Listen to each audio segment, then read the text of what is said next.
একবার স্বামী ভূতেশানন্দজি মহারাজ রামকৃষ্ণ সংঘের প্রেসিডেন্ট হওয়ার পর জামতারায় আসেন দীক্ষাদানের জন্য।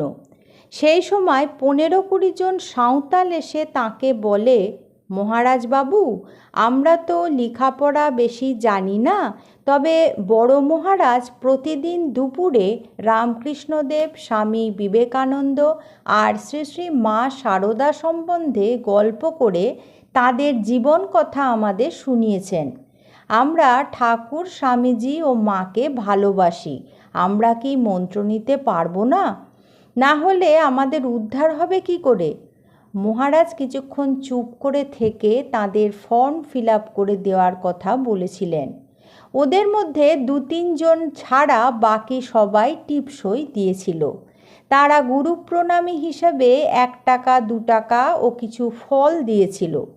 মহারাজ তাদের 2টি করে কাপড় ও চাদর দিয়েছিলেন।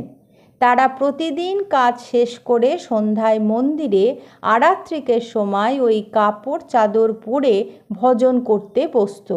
সেবার 2 দফায় প্রায় 50-60 জনের দীক্ষা হয়। দ্বিতীয় ব্যাচের দীক্ষা রামহরিপুর আশ্রমে স্বামী রঙ্গনাথানন্দজির কাছে হয়। দীক্ষিত প্রত্যেককে ঠাকুর, মা, স্বামীজি ও গুরুদেবের ছবি দেওয়া হয়েছিল। তারা নিয়মিত আশ্রমে এসে জপ ধ্যানও করত।